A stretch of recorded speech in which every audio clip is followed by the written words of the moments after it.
Months of virtual learning may be taking a toll on kids and parents. That, according to a new survey from the Centers for Disease Control. Researchers polled parents of elementary and middle school students. Those whose children were receiving virtual only or hybrid instruction reported higher levels of stress for themselves and their kids.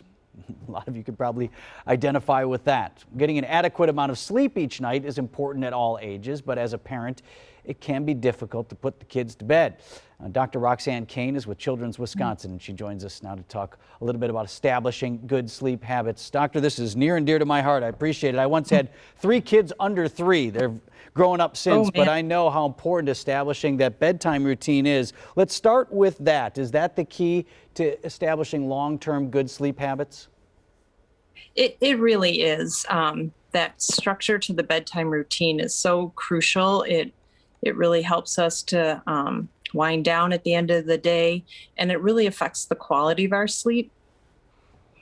So let's talk about how we do that, because it's one thing to say I want the kids to be in a routine, but I've found like consistency is so important. So you establish that routine and then you have to stick with it. Walk us through how that works. Yeah, so when I talk to parents about bedtime routine, we kind of do the 4 B's and then the 3 C's. So the 4 B's: bath, brushing our teeth, a book or books, and then bedtime. And bedtime is really lights out and kids in the room by themselves. So start with a warm bath, get the kids to settle down a little bit, put on pajamas, brush teeth. Got to keep those teeth healthy. And then getting some books and snuggling together and reading together. Older kids could obviously read on their own, but establishing those habits early, you can keep doing them for a long, long time. So even your teenagers reading before bed. And then bedtime is lights out, and it should be consistent. So, the 4 B's, but 3 C's, then choices, consistency, and calm. So choices, limited.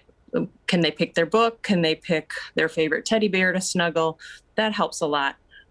Being as consistent as possible. That time that we do this over and over and over, each night we do it the same way. And then that leads to the calm, so that you can turn out the lights, shut the door, and you know that they're going to drift off into sleep in a really healthy way. Dr. Kane, we're almost out of time, but I did want to make sure I address this with you, because as you well know, every kid is different. So if you got a kid who's always in high gear and just does not want to do this, any thoughts on how to do it? Just keep to it, right? Say it's time for bed. We're going to snuggle with our book, sit on my lap, and just encourage. And night after night, as it becomes more habit, they will expect to settle down with you, and they'll enjoy it. So if we keep to it and it becomes part of the routine, they really will respond well to that night after night. Dr. Roxanne Kane is with Children's Wisconsin. Thanks, Doctor. Good catching up with you. And if you have any more questions on this, you can check out our website, tmj4.com. Click on the links page and it'll take you to Children's website with all sorts of great tips there.